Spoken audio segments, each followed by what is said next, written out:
Buenas noches y sean todos ustedes bienvenidos a una nueva jornada de nuestro Cineforo Kino Deluxe, un evento cultural, también una celebración para todos los amantes del séptimo arte que hemos venido realizando inicialmente de forma online y luego, perdón, inicialmente de forma presencial y luego de forma online, aquí a través de este canal de Mandrágora Misterios, desde el mes de octubre, donde arrancamos observando películas como La Profecía, luego El Exorcista, considerada la película de terror más importante de todos los tiempos, y más recientemente en nuestra anterior gala que tuvimos la oportunidad de llevar a cabo acá, estuvimos observando Interstellar, la que para muchos es una de las cintas de ciencia ficción más importantes de los últimos tiempos. Y en esta oportunidad traemos una película que es un auténtico mito, no solamente para el cine de ciencia ficción, sino para el séptimo arte en general, como lo es Blade Runner, una película del año 1982, dirigida por el gran director, por el gran maestro Ridley Scott, protagonizada por Harrison Ford. Y bueno, muchos detalles que estaremos observando en algunos minutos en esta disertación. Antes de entrar con mi habitual compañero en esta actividad, les quiero recomendar algo. Aquí en la descripción de este video se encuentra un enlace que dice Vaughan Live, en el cual estaremos proyectando Blade Runner en su totalidad en español latino una vez terminemos este evento. Una vez terminemos la conferencia, usted puede entrar, hacer clic ahí y observar la película en español latino sin ningún problema. Si quiere complementarla, pues complementar esta información que les vamos a otorgar en los próximos minutos. Y adicionalmente hay un enlace en donde pues ahí se ve de manera fehaciente un canal hermano aquí de Mandrágora Misterios. En este caso es el canal Eurisco Channel, que dio su pistoletazo inicial el día de ayer, una nueva alternativa de periodismo, de información, de divulgación de cultura aquí en YouTube, de la mano de Ángel Virén, nuestro siempre habitual contertulio aquí de el Cineforo Kino Deluxe. Así que sin más dilaciones, historiador de la Universidad Complutense de Madrid, amigo, hermano de mi alma, démosle una bienvenida a Ángel Virén. Ángel, bienvenido a esta nueva jornada de Kino Deluxe. Buenas noches, compañero. ¿Qué tal estás? De verdad que todo un placer aquí de nuevo protagonizar de nuevo una nueva sesión, valga la redundancia, de Kino Deluxe, la séptima y, como tú mencionabas con anterioridad, la cuarta online.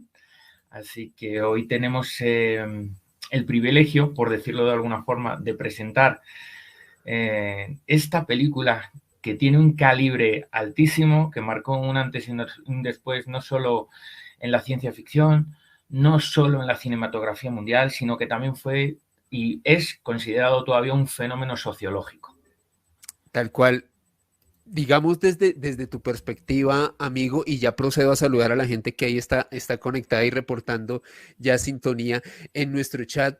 Desde tu punto de vista como historiador y como seguidor del séptimo arte, ¿qué representa Blade Runner para el siglo, para el siglo no, perdón, sino para el cine de finales del siglo XX?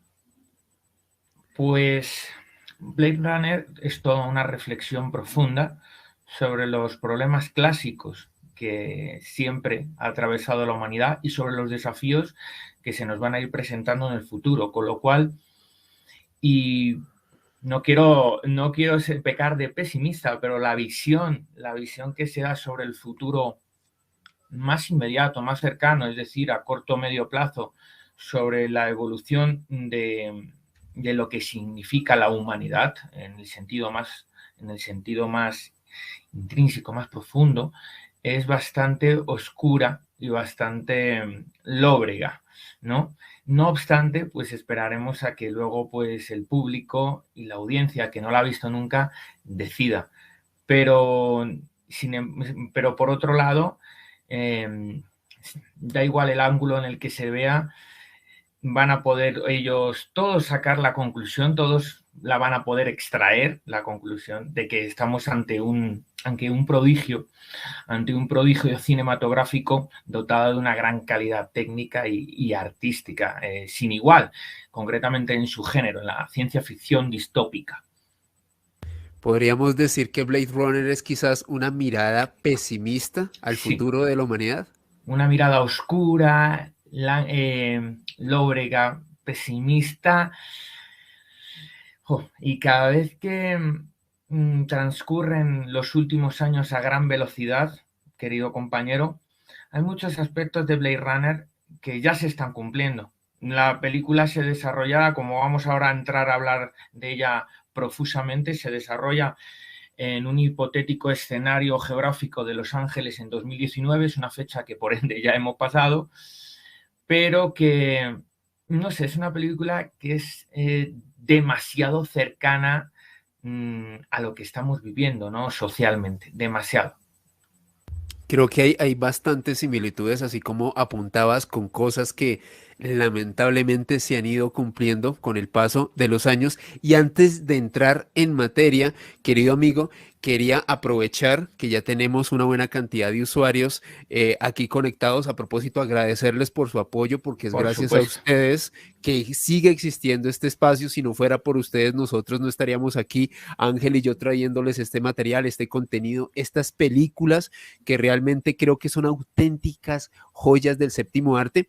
Lo que quería aprovechar en este momento, amigo, es comentar, tal y como lo hice en la introducción, tú estás abriendo, o más bien abriste un canal de YouTube llamado Eurisco Channel, hiciste el bautismo de fuego el día de ayer, hablando sobre el nuevo orden mundial. Me gustaría, antes de que entráramos en materia, que nos comentaras qué es Eurisco Channel, cómo se pueden conectar, qué vamos a ver en este espacio que creaste en YouTube.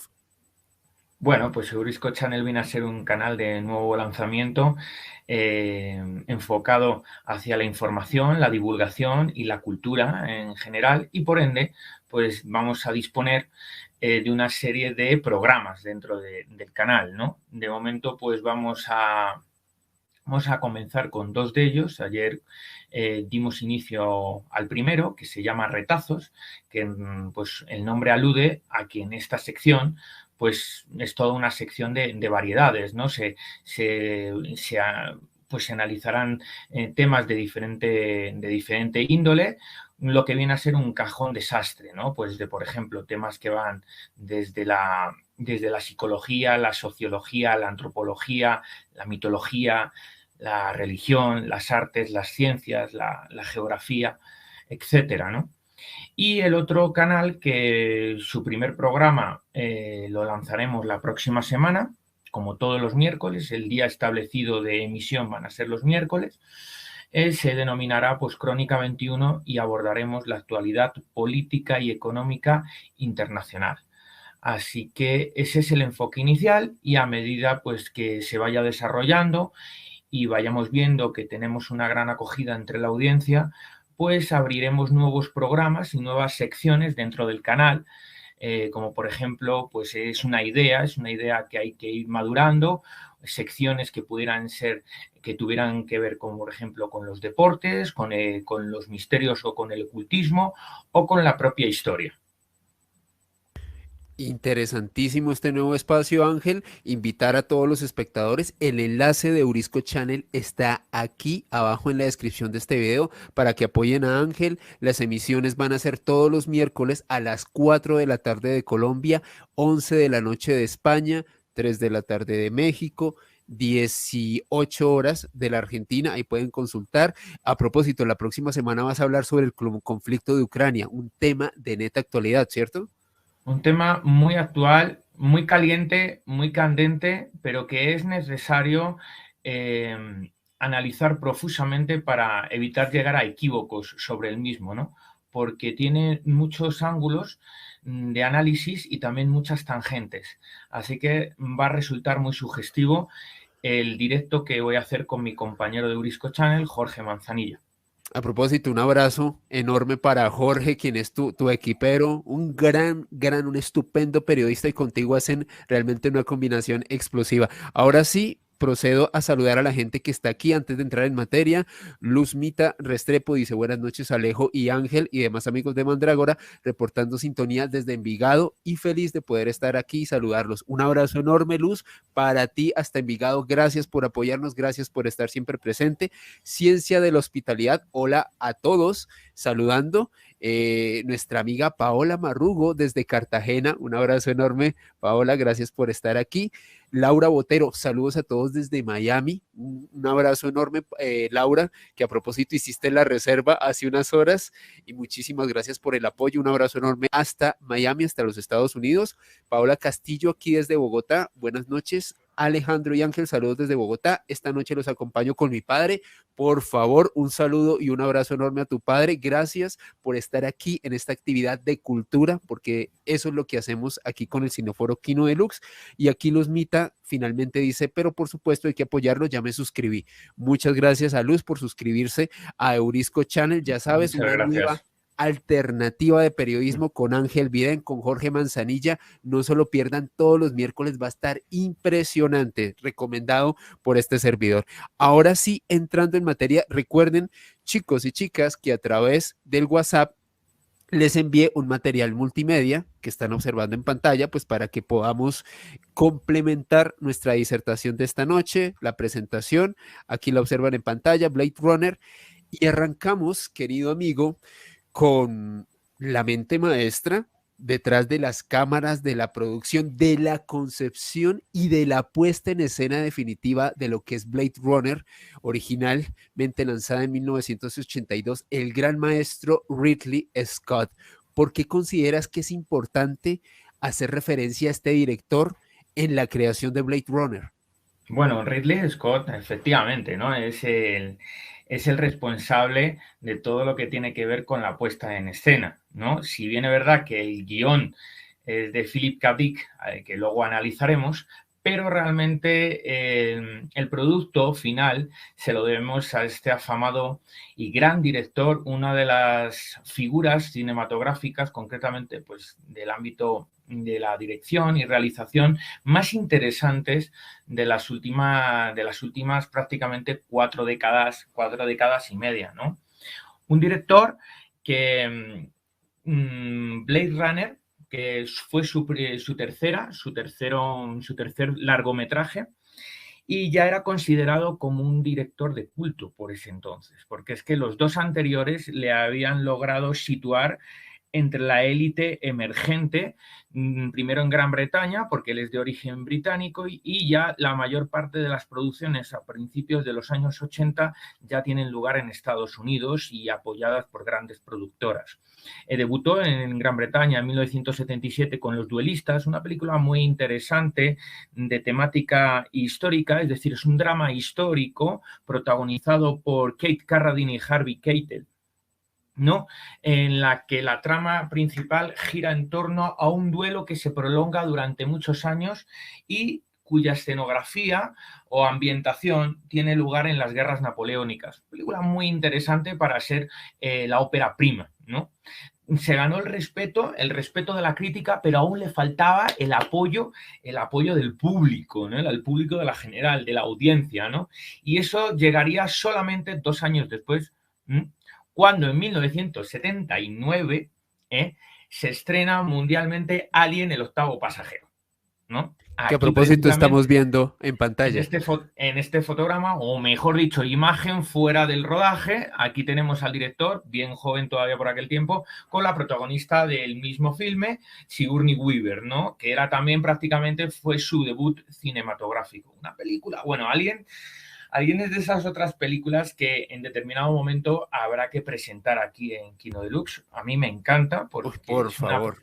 una película muy equilibrada en cuanto a las dosis de ciencia ficción, de thriller, incluso de cine fantástico, ¿no? Sí. Hay incluso toques de cine de terror clásico, con lo cual me parece Me parece una película de referencia para todo el que se esté iniciando en el estudio de la historia del cine, de la cinematografía, desde el punto de vista técnico, y el elenco actoral con el que cuenta Ridley Scott es de primera fila. Sigourney Weaver le supuso el salto a la fama. A partir de ese año en adelante la empezaron a llamar de otros grandes proyectos en Hollywood, y el resto de los actores que son actores secundarios, pero de muy buena calidad, como estamos hablando de John Hart, de Ian Holm, de Don Skerritt, de Veronica Cartwright, de Japhet Kotto. O sea, una auténtica maravilla. Yo creo que no hay filme que mejor sintetice la mezcolanza entre lo que es la ciencia ficción y el thriller, ¿no? Todo se desarrolla, prácticamente toda la película se desarrolla en la famosísima nave Nostromo, ¿no? Nombre que tomó el guionista Dan O'Bannon y Donald Shachette, los dos guionistas que tomaron de la famosa novela de Joseph Conrad del mismo nombre, Nostromo.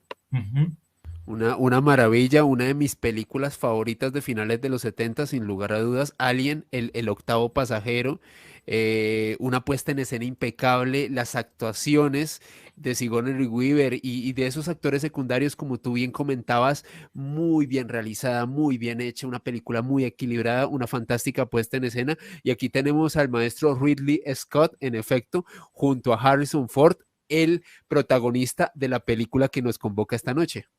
Efectivamente, fíjate que cuando llegó 1982, Ridley Scott realmente sabías qué proyecto tenía entre manos en aquel tiempo. No era Blade Runner, el guión de Blade Runner todavía no le había llegado.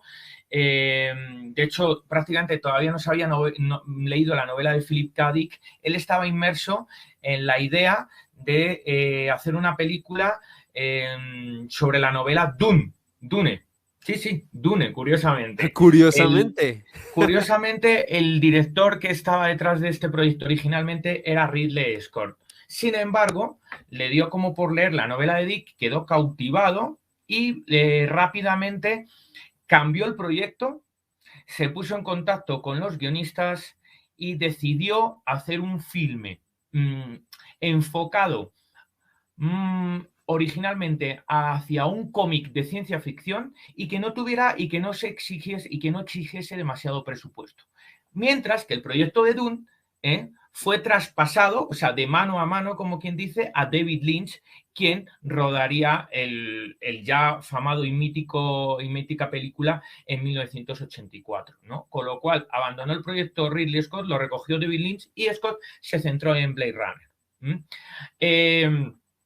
Fíjate que Scott nunca se llevó bien ni antes ni durante ni después del rodaje con Harrison Ford. Fue una relación difícil entre bastidores cuando no estaban evidentemente haciendo las tomas, ¿no? Entonces eso complicó el rodaje. De hecho, fue algo caótico. Fue caótico. Las jornadas de realización fueron muy largas. Hubo muchas tomas, hubo rencillas entre el director, los actores y el propio elenco, y todo lo que quería Scott es que al final costase poco. El presupuesto fue sobrepasado, aunque no mucho, y Scott luego se lamentaría, al menos durante el primer año en que estuvo proyectada en los cines, de que no se había recaudado suficiente. De hecho, durante el primer año, 1982, y los meses del siguiente, del 83, la verdad, los comentarios de la crítica y del público no fueron para nada positivos. Fue recibida muy, muy fríamente y incomprendida en el momento del estreno. Es muy peculiar porque para ese instante ya Harrison Ford había sido reconocido por su interpretación como Han Solo en Star Wars. Ya era un actor, se podría decir que hacía parte de la cultura popular, ya era reconocido, ya era mentado y creo que hizo un salto al vacío arriesgado, pero muy bien hecho, en mi humilde opinión, encarnando pues protagonizando esta Blade Runner, que como tú bien lo decías, una película que creo que no se le hizo justicia en su tiempo. La gente no supo dimensionar, la crítica no supo observar gran parte de los prodigios que vamos a estar analizando precisamente en esta sesión de Kino Deluxe.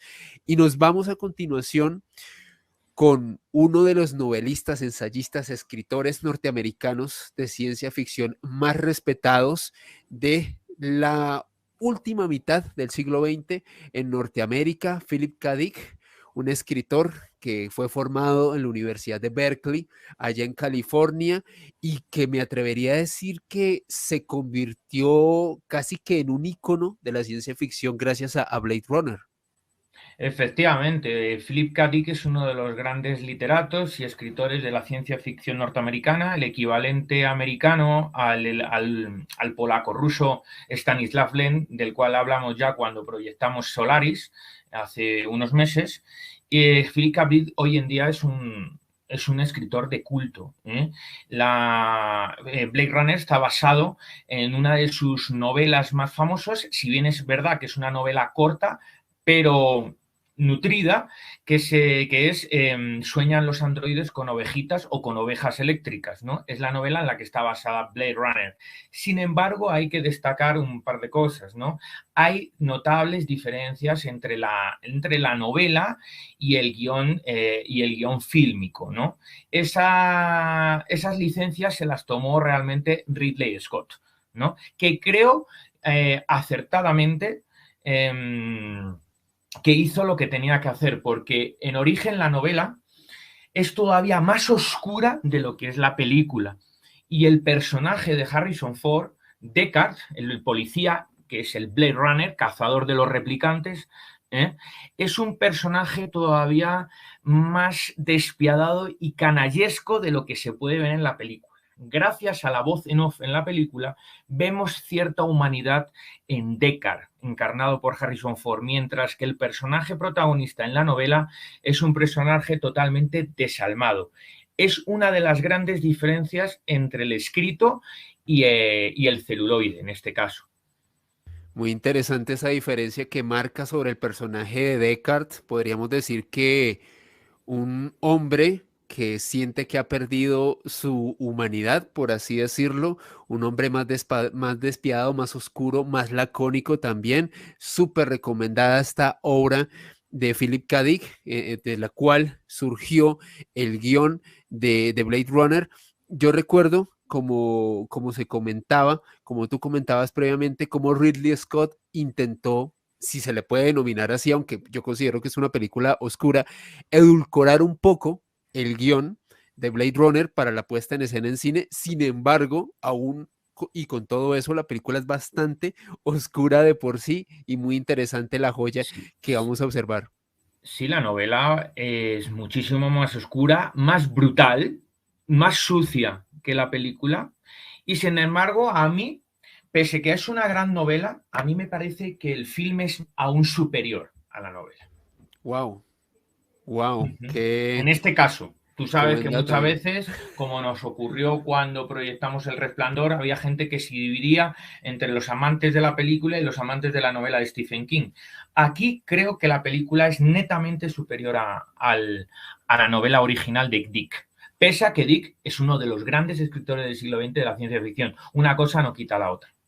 Claro que sí, y aprovecho antes de continuar a saludar a Félix Vargas, un saludo siempre apoyando este estupendo espacio de aprendizaje. Muchas gracias Félix por apoyarnos, un abrazo enorme, esa es la idea. Kino Deluxe se creó y se construyó bajo la premisa de compartir séptimo arte y cultura, analizar estas joyas cinematográficas que tristemente a veces pasan desapercibidos para los grandes medios.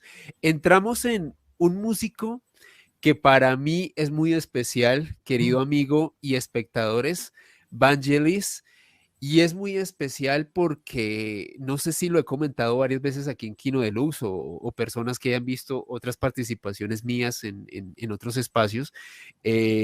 Yo amo la serie original de Cosmos, la de Carl Sagan, de finales de los 70, comienzos de los 80, que fue musicalizada precisamente también por este genio que observamos aquí en pantalla, hombre que dejó para la inmortalidad una música, no sé, atmosférica, experimental, muy visionaria, que te transporta totalmente, y me parece que su trabajo como tal musicalizando Blade Runner es excepcional. ¿Qué nos puedes comentar sobre Vangelis, amigo?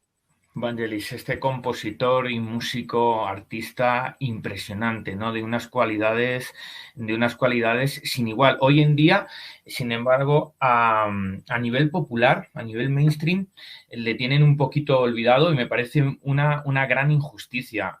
Vangelis ha sido una de las figuras, como pocas, que ha dejado un gran legado en la historia de la música popular.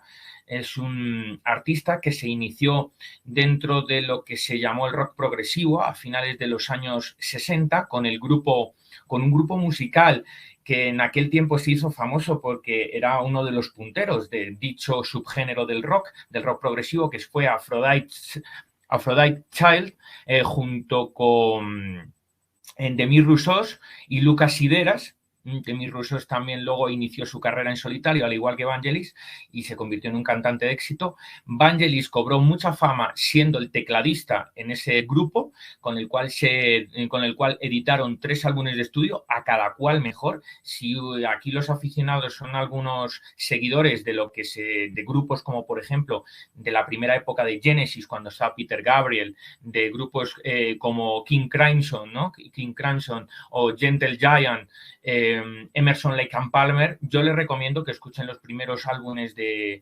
Vangelis, tanto en solitario como con el grupo Aphrodite Child, y se van a quedar sorprendidos de la calidad de esta música atmosférica, ¿no?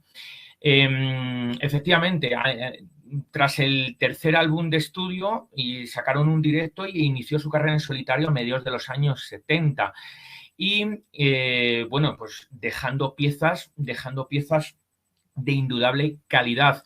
Llamó la atención de las grandes disqueras, como quien dice, y le contrataron para que realizase la banda sonora de algunas películas y series de televisión muy destacables y significativas para la época, tal como ha mencionado aquí el compañero. En 1980, el propio Carl Sagan, el gran científico y divulgador y director de la serie de científica Cosmos, que se emitió por televisión norteamericana en primer momento, le llamó para que fuera el responsable de las piezas musicales, es decir, del responsable de lo que es la banda sonora para la serie. Fue un notable éxito, y esto pues llamó la atención de algunos directores cinematográficos, para que el año siguiente Hugh Hudson, el responsable de la cinta británica de contenido histórico deportivo Carros de Fuego, le llamase ese año 1981 para componer la inolvidable banda sonora, ¿no? Si por un motivo esta película es conocido, más allá de la trama que tiene lugar durante la disputa de los Juegos Olímpicos de 1924 en París, es la banda sonora inconmensurable, inolvidable, memorable de Vangelis. O sea, es uno de los grandes momentos musicales del cine. Y al año siguiente recibió un telefonazo del propio Ridley Scott para que fuese el responsable de la banda sonora de Blade Runner. Yo creo que es uno de los puntos más álgidos de su trayectoria artística. La banda sonora de Blade Runner es algo totalmente fuera de catálogo. Es decir, es una banda sonora oscura, nostálgica, futurista, misteriosa. Lo tiene todo, lo tiene todo. Y sin embargo, cuestiones de disqueras, no fue lanzada la banda sonora de Vangelis hasta muchos años después. Hubo muchos álbumes que recopilaban la banda sonora que fueron lanzados al mercado de forma pirata, pero no fue realmente oficial hasta 1994, ¿no? En los años 80, después de estas incursiones en bandas sonoras cinematográficas como Carros de Fuego y Blade Runner, mantuvo su estatus como estrella dentro de lo que es la música electrónica. en los años 80, y en los años 90 también se le debe otra de las grandes bandas sonoras que han pasado en la historia del cine, que es la de 1492, ¿no? de Conquest of Paradise, otro de los filmes históricos y una gran superproducción de Ridley Scott, que para la cual volvió a llamar el director aquí al más que notable músico. Un músico impresionante, una carrera prolífica, muy variada para todos los que amen el rock progresivo, las atmósferas, la música electrónica experimental. Por favor, escuchen la obra de Vangelis y se darán cuenta de la atmósfera tan especial que le concede a Blade Runner, realmente un monstruo, un genio de la música. Aquí Luzmita desde Envigado nos dice: astrofísico, cosmólogo, astrobiólogo, escritor y divulgador científico Carl Sagan. Claro que sí, me atrevería a decir que uno de los más importantes de finales del siglo XX, que nos legó Sin duda. Cosmos y que, bueno, fue acompañado por este auténtico genio Vangelis que estamos viendo en pantalla. Fíjate, compañero, que sobre Carl Sagan es interesante porque algunos de sus escritos, porque bueno, pues fue tal el volumen de divulgación del que es responsable en Carl Sagan, que es imposible sintetizarlo en unos pocos minutos. Pero fíjate que escribió también novelas, y una de sus novelas más afamadas fue Contacto, en 1985, que el propio Robert Zemeckis, el director de cine de origen neozelandés, australiano, pues en base a esa novela, pues coescribió el guión para la película Contact de 1997, protagonizada por Jodie Foster, y este actor, que nunca me sale bien la pronunciación de su nombre, del cual hablamos ya en Interstellar, Sí, sí. Matthew, ¿cómo le llamas, compañero? Matthew McConaughey. McConaughey. Pues sí, esa película es una espléndida adaptación al cine de la novela de Carl Sagan, y que aborda sobre todo el tema de los viajes en el tiempo, agujeros de gusano. O sea, genial. Como ves, Carl Sagan pues también hizo sus incursiones ahí en el cine. Totalmente, y que a propósito, si los espectadores quieren que en una próxima sesión de Kino de Luz observemos Contacto, ya saben, lo pueden dejar en sus comentarios, estaremos pendientes de ver si la proyectamos más adelante. Bueno, tenemos en pantalla en este momento, Ángel, a Harrison Ford, el protagonista que encarna a Deckard aquí en Blade Runner, la película que vamos a observar en algunos momentos. ¿Qué opinas sobre su interpretación? ¿Cómo encarna a Deckard Harrison Ford en Blade Runner? Fíjate que Harrison Ford siempre fue desde mi más tierna infancia, fue uno de mis actores favoritos, ¿no? Siempre la asocié a Han Solo en la Guerra de las Galaxias, o Star Wars, y a Indiana Jones, ¿no? En la trilogía original, ¿no? Fíjate que originalmente Ridley Scott había puesto su enfoque en otros actores para encarnar al protagonista, y no fue otro que, sin embargo, que George Lucas, el famoso director y responsable de Star Wars y de American Graffiti, el cual ya había trabajado en ambos filmes con Harrison Ford, el que recomendó a Scott que se decidiese por Harrison Ford, quien venía de una carrera de éxito taquillero imparable, ¿no? Venía de filmar las dos primeras películas de la trilogía original de Star Wars. Estamos hablando de Una Nueva Esperanza en 1977 y de El Imperio Contraataca en 1981.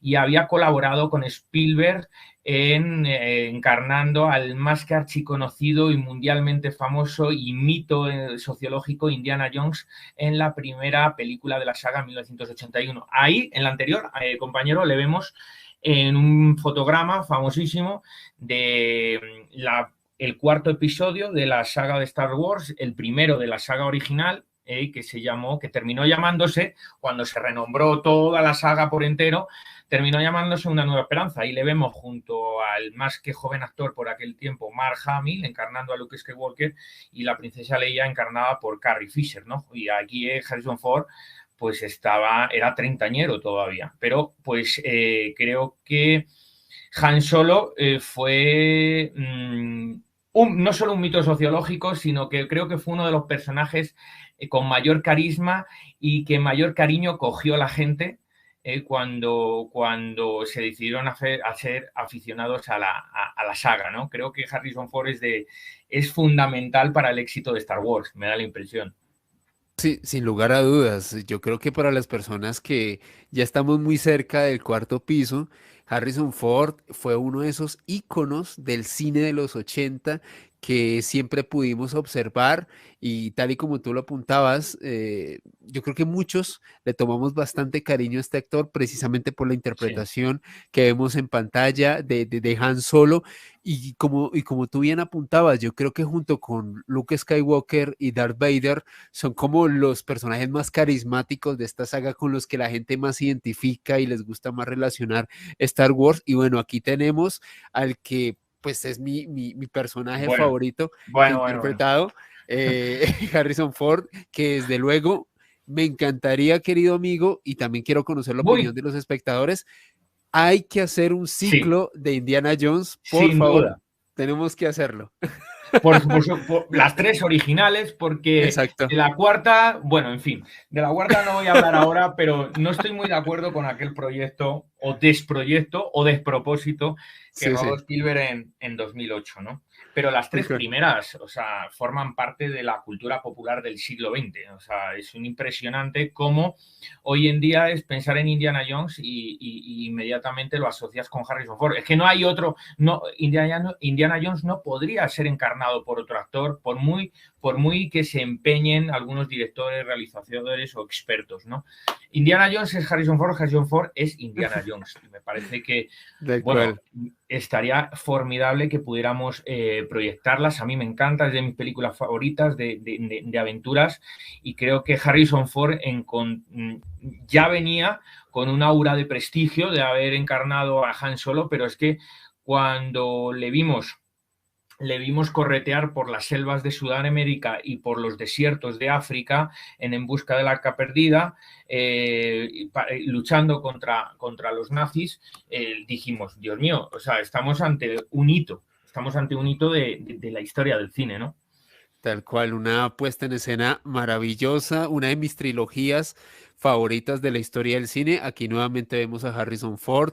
Aquí ya le vemos un poquito más madurito, ya llevaba otro peinado, otro peluqueado.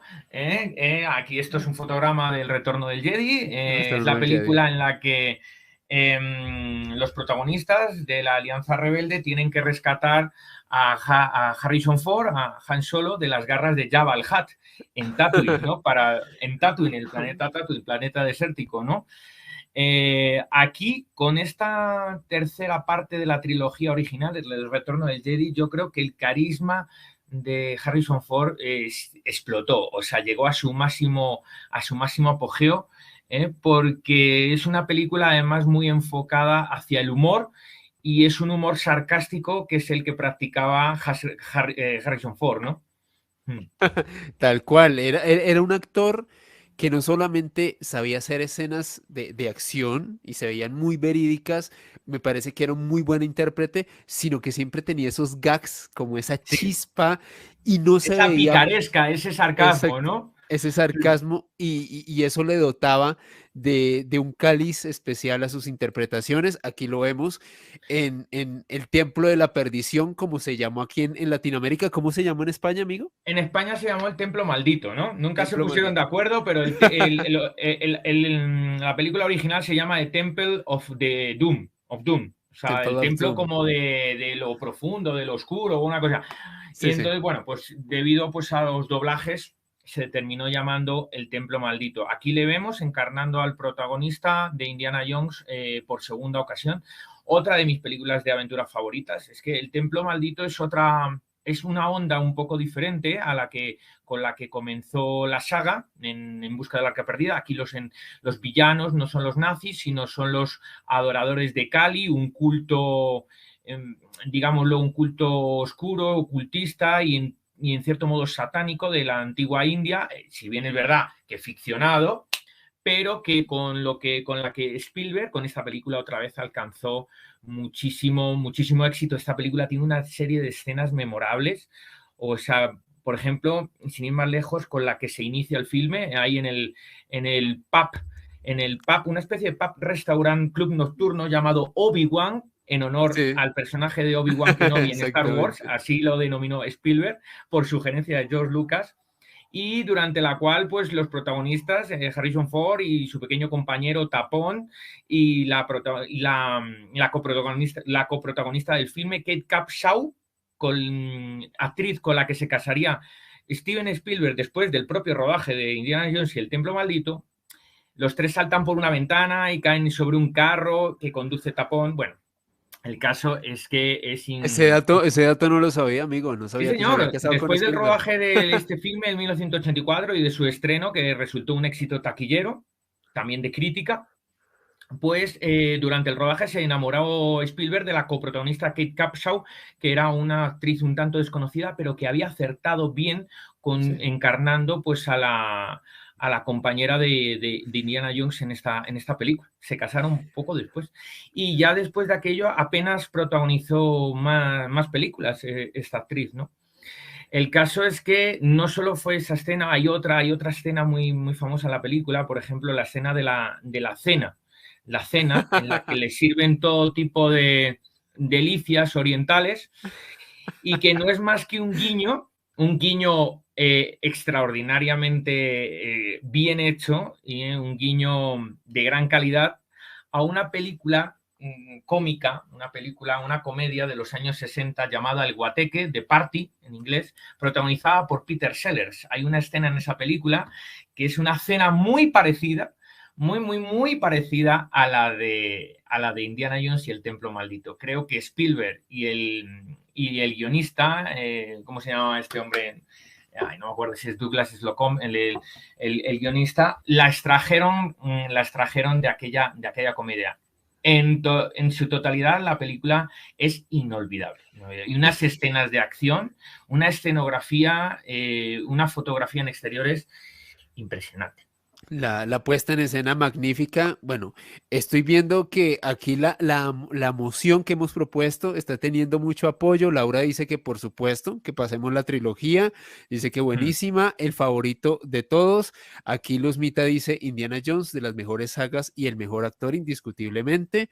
Paola Castillo, que es de Bogotá, nos dice, cuando transmitan Indiana Jones, mi mejor amiga seguro se apunta. Claro que así, ya saben, pendientes chicos del correo y de WhatsApp les estaría avisando nuestras próximas sesiones aquí en Kino Deluxe y los Mita dice punto para Calista. Nos vamos con una interpretación, amigo, que me parece bastante interesante de Harrison Ford, ya una película noventera, digamos que ya Harrison Ford, pues era el mito del que estuvimos hablando, Han Solo, Indiana Jones, y aquí lo vemos en El Fugitivo, una película que a mí me encanta, aquí entre nos, creo que es una mezcla entre drama y acción muy bien ejecutada, un excelente papel. ¿Qué nos puedes decir sobre esta interpretación de Harrison Ford? Tras la década prodigiosa que atravesó Harrison Ford en los años 80, encarnando pues al protagonista de la trilogía de Indiana Jones, entre otros proyectos, ¿no? Pues Harrison Ford, después de de aventurarse en esos géneros cinematográficos como la acción, las aventuras, le llamaron también para otros proyectos durante la década, colaboró con Polanski en Frenético, colaboró con Peter Weir en La Costa de los Mosquitos, pero no fue hasta principios de los 90 cuando también se consolidó como un actor válido para el registro dramático y papeles de drama y de thriller, ¿no? Creo que uno de los ejemplos más representativos y significativos de este viraje en la carrera de Harrison Ford en los años 90 fue El Fugitivo, la película del año 93, y que no es más que la adaptación cinematográfica de una serie muy famosa que se emitió en Estados Unidos y en Gran Bretaña a finales de los años 60 y principios de los años 70. Una serie que fue muy seguida por la audiencia norteamericana y se convirtió todo en un icono popular en aquel país. Pues Harrison Ford tuvo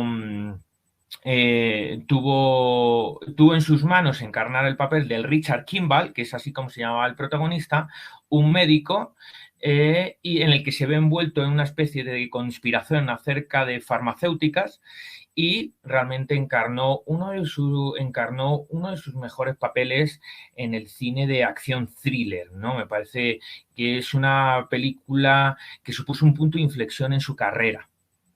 Mm. Sin lugar a dudas, me parece que en esta cinta Harrison Ford demostró su valía para interpretar roles en el cine dramático, una interpretación que a mí particularmente me gusta mucho. Les recomiendo El Fugitivo. Si quieren, Ujú. en otra sesión la podemos estar observando y analizando aquí en Kino Deluxe porque me parece una película excepcional.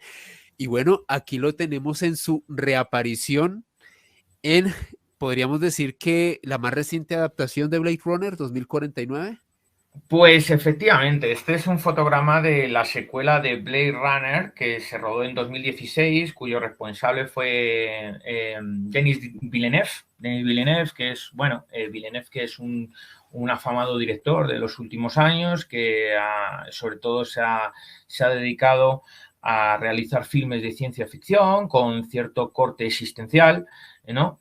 Y fue el encargado, si bien es verdad que la producción de la película estuvo a cargo de Ridley Scott, fue el encargado de rodar esta secuela, ¿no? Harrison Ford ya lleva prácticamente unos años no retirado del mundo fílmico, pero prácticamente retirado, ya había abandonado grandes proyectos desde principios del siglo XXI. Su última película más famosa en taquilla fue aquella película de submarinos llamada K-19, y estamos hablando del 2002, para cuando encarnó al personaje de Deckard otra vez en Blade Runner 2049 en 2016, pues ya era un actor que sobrepasaba ampliamente los 70 años, ¿no?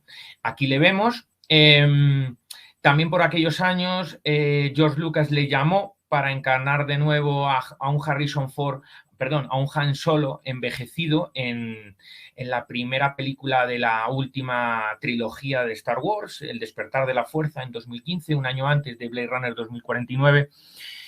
Y yo te digo una cosa, en ambos papeles se nota que Harrison Ford me da la impresión que aceptó el papel por cuestiones de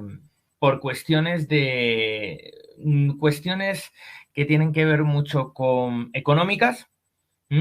Fueron como uno puede observar si tiene la oportunidad de ver ambas películas, sobre todo la que tenemos ahora enfrente, 2049. La secuela, él desempeña un papel totalmente secundario, pese a que el personaje de Deckard era el protagonista en la película original. Aquí no lo es. Aquí recae sobre el actor Ryan Gosling. ¿eh? A mí no me parece una interpretación muy convincente, me parece que es puro compromiso el de aparecer ahí, el de Harrison Ford, al igual que el aparecer en El despertar de la fuerza de Star Wars. Sin embargo, pues es de agradecer verle de nuevo en la gran pantalla.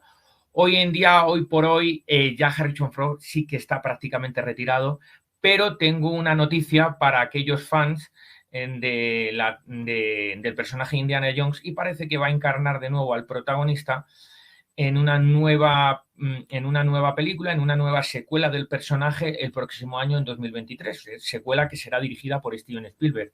Y al parecer, y adelanto noticias, al parecer le van a reconstruir el rostro, porque ya el pobre Harrison Ford pasa de los 80 años, le van a reconstruir el rostro por computador, una técnica que está muy en boga en los últimos años y que hemos visto que hicieron, por ejemplo, con Mark Hamill en esas series vinculadas a Star Wars, como son el Mandaloriano o el libro de Boba Fett. Bastante interesante y sobre lo que comentabas, Ángel, de esta nueva entrega de Indiana Jones, aquí Luz Mita nos dice el 30 de junio de Eso es. 2023 se estrenará la quinta película de la saga del arqueólogo. Paola también nos dice, también me apunto a contacto a todas las películas, en verdad. Muchas gracias, Paola, por tu apoyo reiterado, porque te hemos tenido tanto en el evento presencial que llevábamos a cabo otrora en Casa Magola, y también hemos podido contar con tu apoyo en estas sesiones online. De verdad, muchas gracias. Aquí Laura nos dice, está absolutamente magnífico lo que están haciendo ustedes aquí. Es mi primera vez y es bello y fascinante. Muchísimas gracias, Laura, por estar observándonos desde Miami. Nuestra idea es compartir cine, cultura, también curiosidades y misterio, y eso es lo que estamos trayendo aquí en Kino Deluxe. Muchísimas gracias por tu apoyo y bienvenida, y te esperamos en las próximas sesiones, desde luego. Nos vamos con, bueno, un personaje fundamental en Blade Runner, encarnado aquí por el actor holandés. Bueno, hoy en día ya no se dice Holanda, se dice Países Bajos. ¿Cómo sería el Sí, está gentilicio? de moda ahora decir Países Bajos. ¿Cómo sería el gentilicio de Países Bajos, amigo? Pues en inglés, Nederlanden. O sea, Nederland. claro, claro, o sea, porque es que en español no queda para nada bien. País bajista, ¿no? Ese sería, no sé, País Bajero. país Sí, bajero horrible queda. tenemos aquí a Roger Hauer, un intérprete holandés, un intérprete de los Países Bajos, nacido en 1944, un actor muy polifacético. Yo particularmente, Ángel y espectadores, lo he visto desde encarnar papeles muy serios, de mucho rigor dramático, hasta cameos prácticamente, hasta secundarios sin mayor relevancia, como por ejemplo, Roger Hauer interpretó al técnico del Real Madrid en Gol 2, una película que pasó sin pena Sí, ni gloria, pero tenía un tipo de este es calibre cierto. en una película como esas. O sea, es un hombre que ha hecho de todo. ¿Qué nos puedes decir sobre este actor, amigo?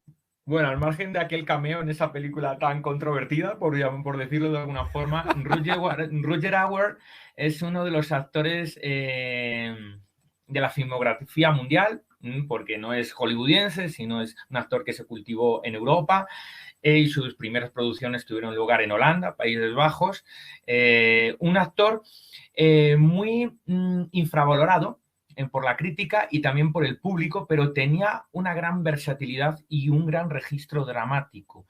En el sentido que también las producciones en las que estuvo el presente fueron de diferentes géneros. Me parecía de verdad muy versátil, muy bueno a la hora de caracterizar a los personajes que encarnaba. Prácticamente debutó con una de esas producciones en Europa, holandesa, que se llamó Delicias Turcas, una película que tiene alto contenido erótico para estar hablando de los años 70. Hoy nos parecería una broma comparada con algunas series de televisión que se pueden ver hoy en día. Pero se empezó a ganar un nombre y empezó a ganar fama a partir de aquella producción de 1973. Poco después, también en Holanda, protagonizó otras películas por ejemplo, del género histórico, algunas de ellas incluso en blanco y negro, para darle un mayor dramatismo, ¿no? Pero Roger Hauer se convirtió ya a mediados de los años 70 en un actor requerido por directores que eran considerados cineastas de autor. Cineastas de autor. No sería hasta principios de los 80 cuando Rutger Hauer le dio como por dar el salto a Hollywood y participar en algunas producciones famosas.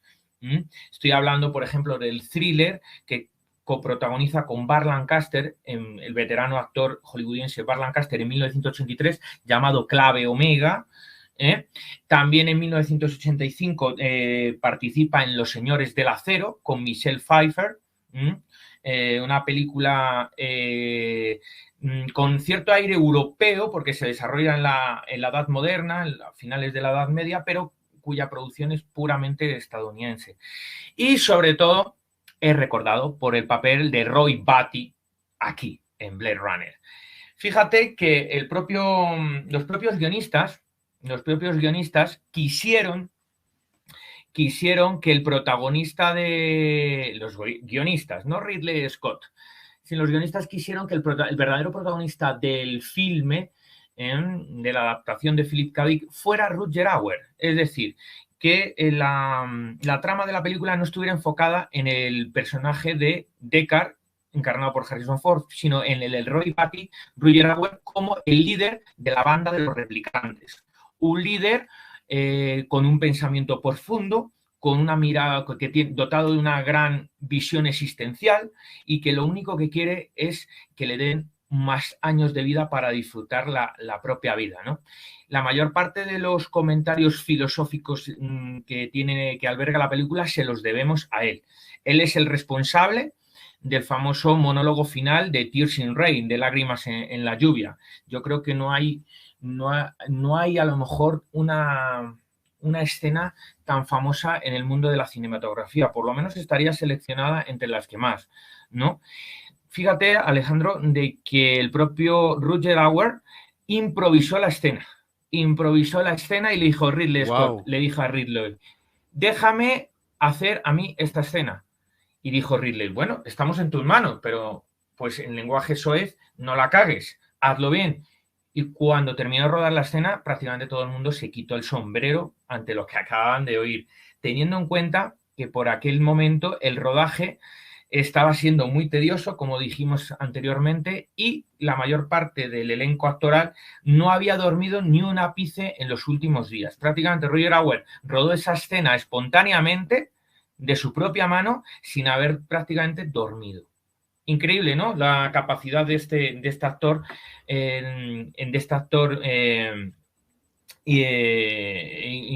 o sea, memorable, y que ya no está entre nosotros porque murió hace apenas un par de años. Lamentablemente para mí, un intérprete con muchas cualidades, con mucha Hmm. calidad, muy polifacético, como lo comentaba al inicio de esta intervención sobre él, un hombre que ha hecho de todo, puede ejercer perfectamente un papel dramático, un papel filosófico y reflexivo. A mí y a nivel muy personal, querido amigo, y se lo comparto aquí a los espectadores, es mi personaje favorito de Blade Runner, sin lugar a Ujú. dudas, Roy. O sea, para mí es, wow, es impresionante las lecciones filosóficas, las reflexiones que hace en pantalla, la interpretación también que él hace es muy vívidas, impresionante lo que este hombre hacía. Y ha hecho de todo, o más bien hizo de todo, porque ya no está entre nosotros este gran Roger Hauer. Aquí lo vemos en una interpretación más joven. Esta precisamente es una de las películas de cine histórico grabada en blanco y negro para dotarle un mayor dramatismo a las interpretaciones, en el que Roger Hauer pues muestra su juventud a principios de los años 70. Es una producción holandesa, de ahí de su propio país. Bastante interesante. Y bueno, y aquí lo vemos precisamente en la cinta que tú comentabas con Michelle Pfeiffer. Aquí le vemos junto a Michelle, como prácticamente una casi debutante, Michelle Pfeiffer. Era prácticamente la segunda película de ella, tras Scarface. ¿eh? Se llama Los Señores del Acero, del año 85, y en que bueno, pues fue un notable éxito, al menos de taquilla, ¿no? Bastante prolífica la carrera, muy Ujú. interesante para que también los espectadores analicen y bueno, busquen algunas otras cintas en donde participó este gran actor europeo. Aquí Paula nos dice, wow, qué interesantes datos sobre Roger Hauer. Muchas gracias, Paula. Esa es la idea, traerles información variada sobre los intérpretes de la cinta que vamos a observar. Fíjate que un último apunte sobre esa cinta de Los Señores del Acero. Aquí coincidiría también con una de las actrices que está presente dentro del reparto de Blade Runner. Coincidirían los dos, Roger Hauer y la actriz Joanna Cassidy, ¿no? Que Ah, interpreta a buenísimo. la replicante Sora en Blade Runner. Aquí coincidirían ambos actores otra vez en este filme. Súper buen dato, amigo, no lo conocía. Y aquí tenemos a Sean Young, bueno, esta actriz, esta intérprete que le otorga un peso bastante interesante y específico a la película. Ya saben, nosotros tratamos de analizar las películas sin spoilers, porque cuando la vayan a ver, pues para que la reciban de manera muy fresca, libre de spoilers, nuestras exposiciones. ¿Qué opinas sobre Sean Young y su papel y el eje que ella ejerce ahí en Blade Runner, amigo? Fíjate que Shin Jaon era casi una cuasi adolescente cuando fue requerida para interpretar al personaje de Rachel, el replicante del cual se enamora Deckard en Blade Runner, ¿no? Shin Jaon había prácticamente debutado en el mundo cinematográfico el año anterior, en 1981, con una comedia llamada El pelotón chiflado. Pero una comedia que deja, bueno, un poco que desear, pero que contenía una playa de actores muy conocidos a la postre. En ese elenco estaba Bill Murray, Harold Ramis, y ella interpretaba un pequeño papel, ¿no? Cuando fue llamada para Blade Runner al año siguiente, no había cumplido siquiera los 23 años. Y sin embargo, pues actuó de una forma sobria, austera, y también se convirtió en un icono popular, Shin Young, porque la estética a la que se dota a su personaje, a Rachel, la replicante, es una estética que es una mezcla de aquellas secretarias del régimen del Tercer Reich, de aquellas secretarias de cómo se vestían y de aquellas mujeres propias de las revistas pulp de los años 30 y 40 en Estados Unidos. Es una mezcla de ambas, es una mezcla de mujer fatal, pero muy rígida y que sabe muy bien lo que quiere en ese sentido, ¿no? Esa es la estética que se nos transmite en la película.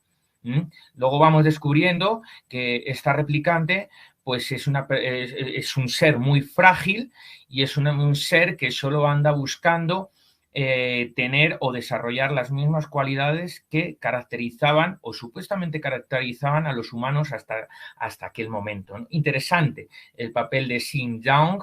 De hecho, pues llamó la atención entre la crítica y el público, y en los años posteriores la llamaron para algunas otras películas famosas, ¿no? Por ejemplo, estuvo presente en dos películas del mismo año, en 1987. Primero, en No hay salida, un thriller político dirigido por Roger Donaldson y que contaba con un jovencísimo Kevin Costner, casi desconocido en aquel tiempo. Se lo recomiendo a todos, es un filme de gran calidad. Gracias a eso, el propio Kevin Costner cobró fama y le llamaron para interpretar a Elliot Ness el año siguiente en Los Intocables. Y también Shin Young estaría presente en el reparto de otro de los aclamados filmes de los años 80 dirigido por Oliver Stone, Wall Street, ¿no? Aquel drama que tenía que ver con la bolsa y que fue protagonizado por Michael Douglas y Charlie Sheen. Pues ella también formaría parte del elenco. Qué maravilla de película Wall Street. A propósito, también nos encantaría proyectarla más adelante aquí en Kino Sí. Deluxe. Hay mucha tela que cortar sobre esa interpretación. Aquí vemos a Sean Young en otro papel. A principísimos de los 80, ya hemos dicho, era una veinteañera. Y bueno, pues también se convirtió, gracias a la estética de Blade Runner, en toda una especie de mito sexual, ¿no? Con gran sex appeal, ¿no? De eso podemos hablar luego. Y en una película en la que también estuvo presente y de la cual ya hemos hablado con anterioridad, qué curioso que tantos datos coincidan, ella también estuvo presente dentro del elenco actoral de Dune, la película que rechazó dirigir Ridley Scott, que recogió David Lynch y que estrenó en 1984. Aquí la vemos junto al protagonista Kyle MacLachlan, ¿no? Que posteriormente sería conocido por ser el famoso detective de la serie Twin Peaks. Bastante interesante y de verdad hemos hablado mucho a Dune. Creo que tendríamos que proyectar la Sí, antigua y la yo creo que nueva. también merece la pena hacerlo. Todos los caminos apuntan a Dune de alguna manera extraña en esta intervención y nos vamos a adentrar ya después de observar estos detalles cinematográficos, aspectos claves sobre los intérpretes de Blade Runner, con algunas de las curiosidades, algunos de los simbolismos y por qué no decir los enigmas que revisten esta película que vamos a observar en tan solo unos instantes. Sin entrar en spoilers, tal y como se los comentábamos, hay algo muy interesante, una escena que ocurre en Blade Runner que hace referencia a un test psicológico, el test de Boy Camp o un test de empatía. Fíjense qué curioso es mencionar esto, la empatía en una época como en la que vivimos en la actualidad, en la que al menos Deshumanizada, ¿no? para mí creo que carecemos mucho de empatía y qué curioso como lo reflejan en esta cinta, pues como tal, en el contexto de Blade Runner, este era un test que se hacía para comprobar si una persona que se sometía a él era un replicante o un humano. Para traducírselos, porque le reiteramos, no queremos adelantarles la película, replicantes son como estos robots antropomorfos hiperrealistas de los cuales es muy difícil discernir si es un humano o un robot y desde luego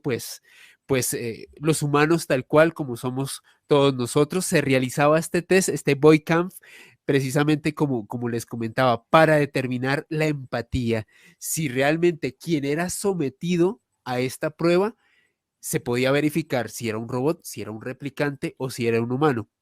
Lo más curioso, y creo que gran parte de la tesis de esta película, y desde luego quiero conocer tu opinión, Ángel, es precisamente, creo que el gran subtexto de Blade Runner es eso, la deshumanización. ¿Qué opinas al respecto?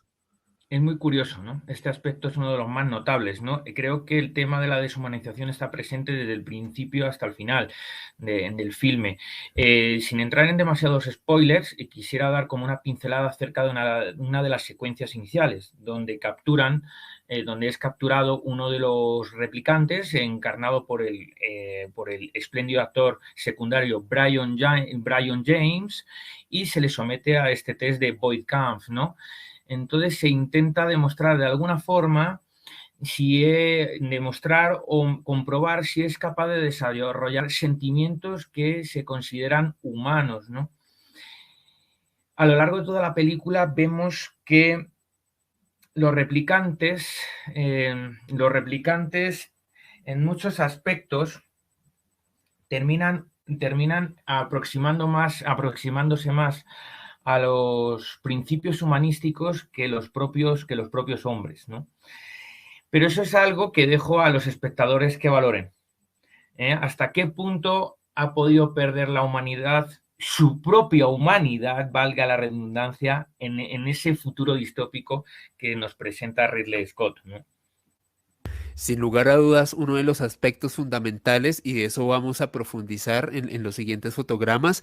Bueno, yo esta foto la incluí en la presentación que a propósito ustedes tienen y están observando en este momento, haciendo referencia a Harrison Ford, porque tal y como tú comentabas, amigo, fue muy complicado el proceso de rodaje de Blade Runner, no solamente por los problemas económicos que tuvo que afrontar la producción en algún momento de la misma realización de esta película, sino porque, y es muy curioso, Harrison Ford sentía que después de protagonizar Star Wars, sentía que de hecho Blade Runner iba a ser una mala película. Él no estaba convencido en la película, él sentía que, bueno, era una interpretación por la cual le habían pagado, pero él no le tenía muchas esperanzas, de hecho consideraba que hasta cierto punto iba a ser un paso atrás en su carrera, luego el tiempo le demostró que no era así, y es muy curioso porque comentan los asistentes de producción que ni Harrison Ford se toleraba con Sean Young, precisamente con esta replicante de la cual se enamora, o sea, tenía una absoluta animadversión, de hecho comentaban que ni se saludaban antes de entrar al set, y tampoco se la llevaba para nada bien con Ridley Scott. Lo más curioso es, y esto lo dejo en consideración de todos los espectadores que van a ver la película, que aún así el tipo es muy profesional. Y el tipo llevó a cabalidad su interpretación pese a todas estas cosas que estaban en contra. De hecho, durante la filmación de Blade Runner llovía bastante, era muy incómodo para los técnicos trasladar los equipos para los actores. Fue una auténtica tortura, pero yo creo que afortunadamente la puesta en escena y la edición final pues nos legó una obra maestra como la que vamos a observar en unos minutos. Este fotograma de Hegel, que bueno, es uno de los filósofos más importantes de Europa, un auténtico representante del idealismo alemán, nacido a finales del siglo XVIII, para muchos el último gran exponente de la modernidad, del modernismo en la filosofía o de la conciencia de la modernidad. Lo traigo a colación porque es muy interesante cómo en los últimos años, a través de ciertos preceptos de la filosofía de Hegel, se ha analizado parte de la trama de Blade Runner, de aspectos que suceden en la misma. Y uno de ellos me llama bastante la atención y tiene que ver precisamente con los replicantes, estos robots de los cuales les estaba yo hablando hace unos instantes. Y es que resulta que en algún momento libre de spoilers, un replicante toma una decisión de ayudarle a un personaje en la película, les reitero, sin spoilers y demás. Y lo que comentan varios de los analistas que han agarrado la filosofía de Hegel para poder examinar como tal el guión de Blade Runner es que bajo estas ideas, bajo esta concepción, Hegel nos establecía que para los seres humanos, para todos nosotros, la vida colectiva es muy importante para la esencia de nosotros como personas. Y muchas veces los deseos y las motivaciones propias que puede llegar a tener una persona en algún momento radican o más bien surgen de la capacidad de reconocer a otros miembros de su grupo social. Lo que comentan estos análisis es cómo a través de esta historia, de esta película que vamos a ver, los replicantes, estos robots que aparentemente no tendrían por qué tener empatía, no tendrían por qué tener noción de su existencia, debido a interactuar con los seres humanos, adoptan, adoptan estos comportamientos, surge dentro de ellas esta concepción y comienzan a actuar de esta manera, precisamente tal y como lo manifestaba Hegel. ¿Tú qué opinas sobre esto, amigo? ¿Tú crees que en Blade Runner vemos cómo a través de esa interacción o incluso evolución de estos replicantes comienzan a ser conscientes de todas estas conceptos de su espiritualidad, de su propia existencia? Claro, parece ser que los replicantes, parece ser, ya lo descubrirán los espectadores cuando lo vean, parece ser que cuando se les fabrica estos replicantes se les dota de cierta inteligencia muy desarrollada, pero en algún momento pueden desarrollar también una serie de respuestas emocionales. La cuestión acá es si son capaces de hacerse las mismas preguntas que los propios seres humanos y de llegar incluso más allá que estos mismos, ¿no? La obra fundamental de Friedrich Hegel, Fenomenología del Espíritu, está muy presente en la película. Y como spin-off a todo a lo que has comentado, quisiera decir que el tema de Alemania está muy presente en el filme, por varias cuestiones. En primer lugar, la arquitectura. La arquitectura, si bien es verdad que la escenografía se la debemos al artista de cómic que colaboró con Ridley Scott, al cual todavía no hemos hecho mención, es el famosísimo, archiconocido Moebius, pero en cuanto a la arquitectura, por ejemplo, de la pirámide de Tyrell Corporation, que vamos a hablar de eso después, recuerda la arquitectura de la pirámide de la mega empresa o megacorporación Tyrell, cierta arquitectura de la ciudad, esos crepúsculos que duran tan poco en el tiempo y que esa luminosidad entra en el interior de las estancias de esos edificios, recuerda un poco a la arquitectura de la Alemania del Tercer Reich. Recuerda un poco, hay mucha simbología del Tercer Reich, curiosamente, muchas águilas, muchos pájaros.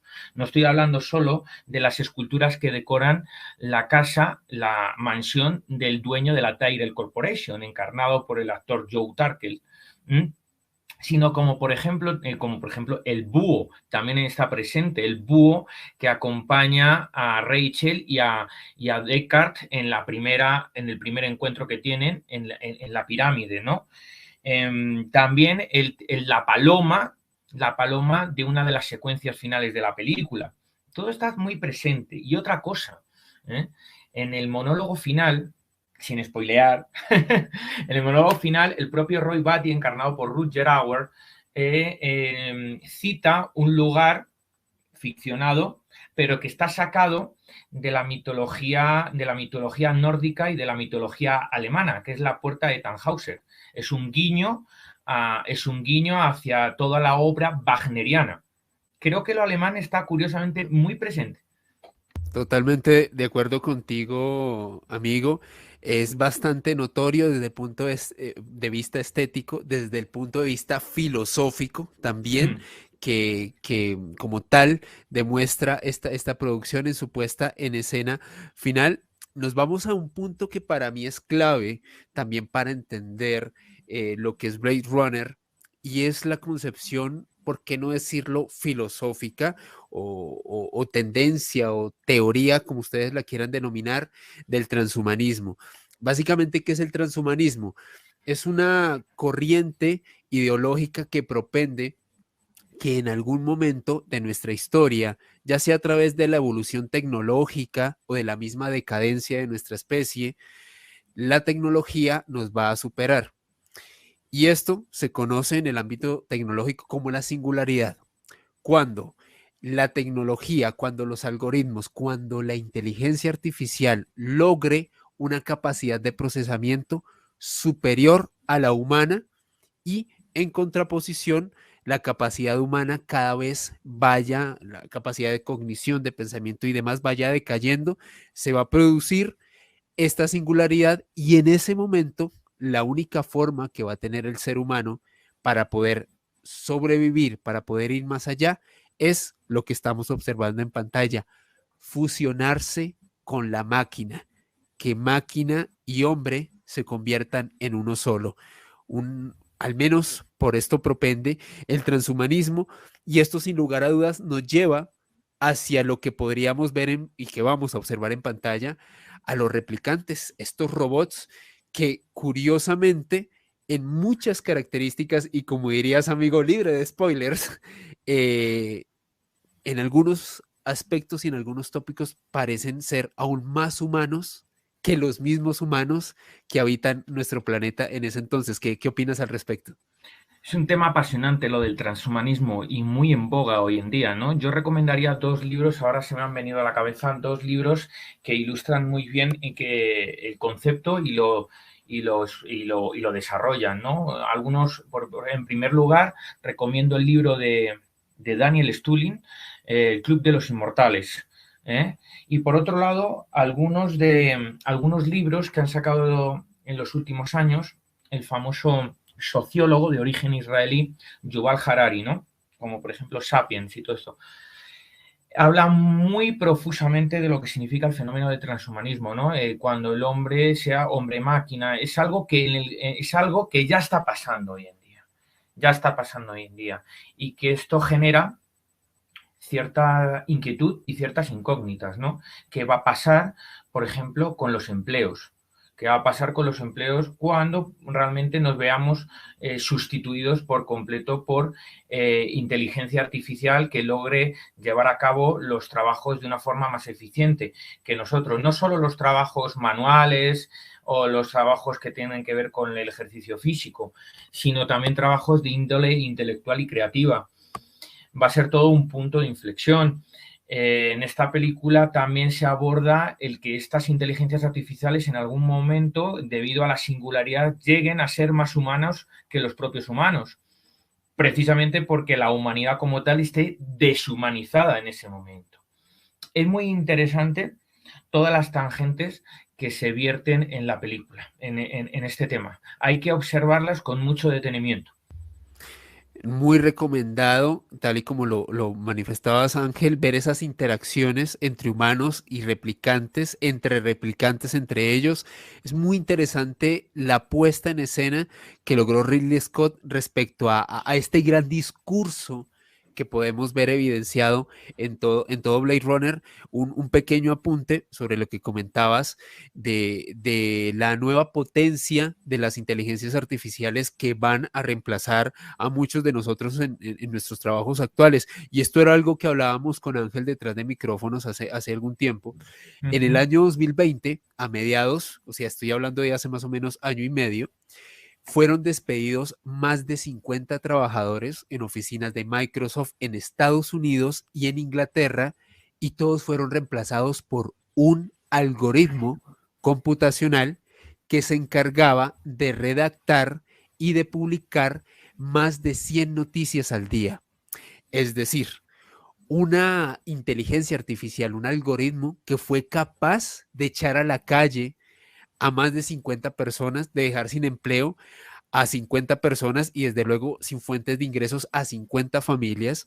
Eh, obviamente esto fue algo que a mí me pegó muy duro directamente porque obviamente eran colegas, son colegas míos, y de darme cuenta que esto ya está pasando, que precisamente muchas de las cosas que vamos a ver en Blade Runner ya están sucediendo. Algo que también le comentaba a Ángel es que tengo unos conocidos que ejercen la docencia en Europa y me estaban comentando que básicamente lo que va a pasar en las instituciones educativas de aquí a un lapso inferior a una década es que los contenidos, las clases y demás las desarrolle una inteligencia artificial y los exámenes finales únicamente sean impartidos y sean revisados por docentes humanos.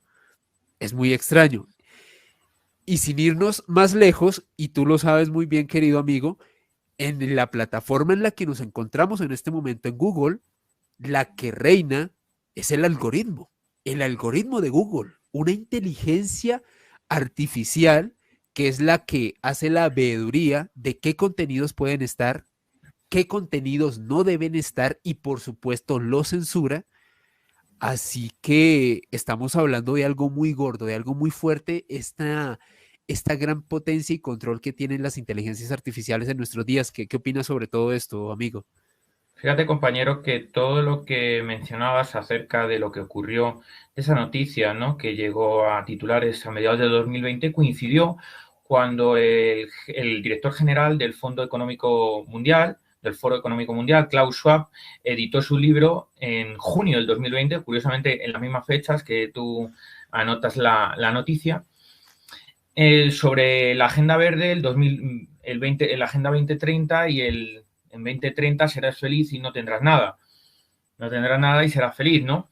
Y en la que realmente en ese libro, que es un libro corto pero nutrido, se vierte muchísima información acerca del fenómeno del transhumanismo para los próximos años y de la muerte del concepto de empleo y de trabajo tal como lo consideramos hoy en día. Vamos a ver en el futuro más inmediato las implicaciones que tiene esto, pero por ejemplo, pues tú sabes, compañero, que he ejercido como docente y prácticamente es una profesión que tengo descartada ya desde hace tiempo. Primero, porque no hay el volumen de trabajo, de empleo, para poder, para que todos los que hemos sido docentes o hemos estudiado para ello podamos ejercer. Es decir, no hay trabajo y no estoy hablando simplemente a nivel nacional, regional, sino a nivel global. Y también por todo lo que tú has mencionado. En el futuro, y estoy hablando a medio plazo, ya no va a haber docentes, profesores como tales, simplemente supervisores. Entonces, es bastante negro lo que hay encima de la mesa. Y por eso hay que ver de vez en cuando películas como esta, que le hacen uno despertar de la modorra a la que nos someten diariamente. Totalmente de acuerdo con todo el análisis que planteabas, Ángel. Bueno, algo que estamos viendo.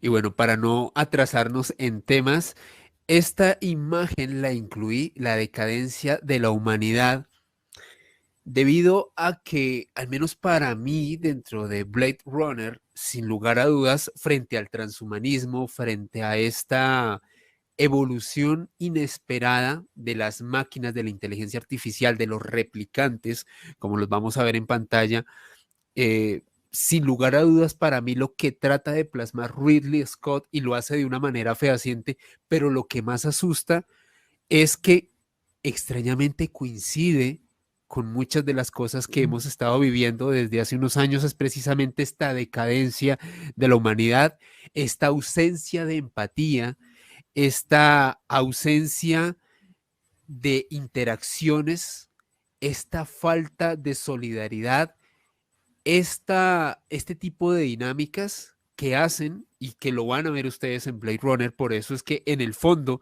más allá de quererles presentar una estupenda película, porque lo es, queremos dejarles esa reflexión a todos ustedes en sus casas.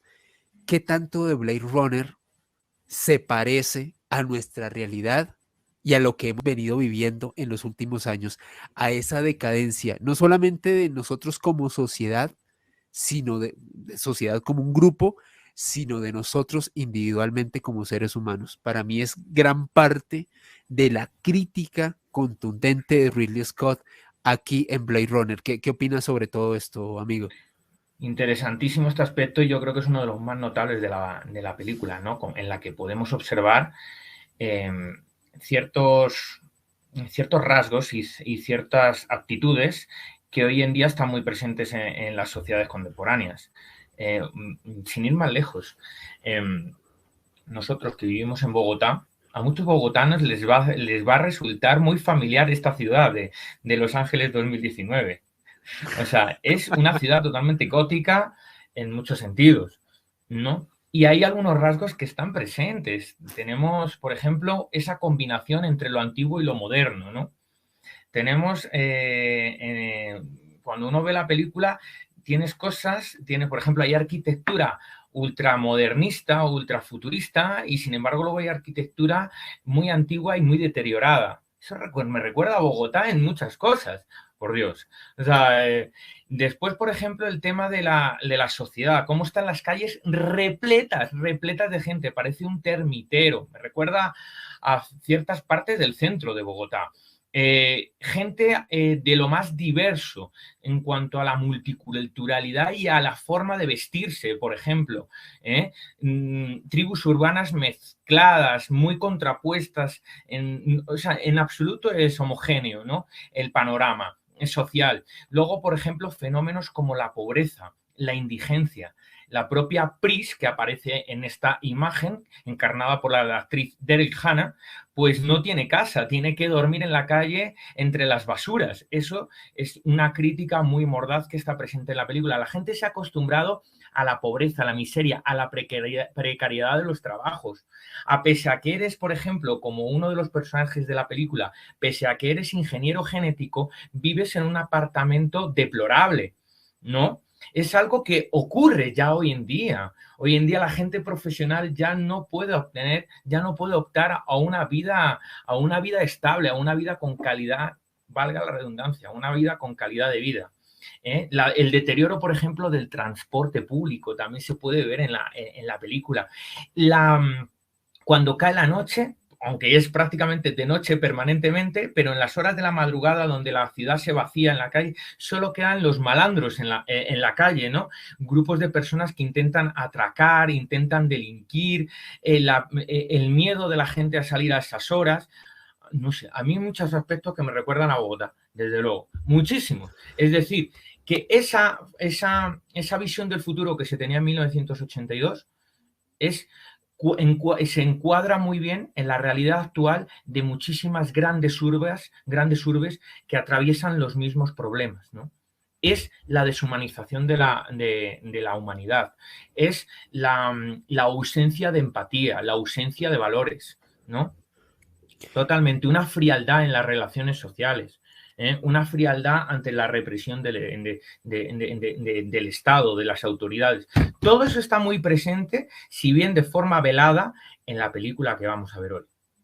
Y sin lugar a dudas, amigo, muy visionario Ridley Scott. Hace Sí. 40 años, exactamente, porque este año cumple 40 años Blade Runner de haber sido estrenada, como casi que de manera muy objetiva representó muchos de los Totalmente. grandes problemas que estamos afrontando en las grandes urbes, no solamente en Latinoamérica, en todo el mundo. Por ejemplo, el tema de la soledad, está muy presente la soledad, ese habitáculo donde vive Deckard, de verdad te transmite una soledad muy profunda en que la gente es capaz de comunicar sus emociones paradójicamente con una calle llena de personas, pero en la que todo el mundo se siente solo.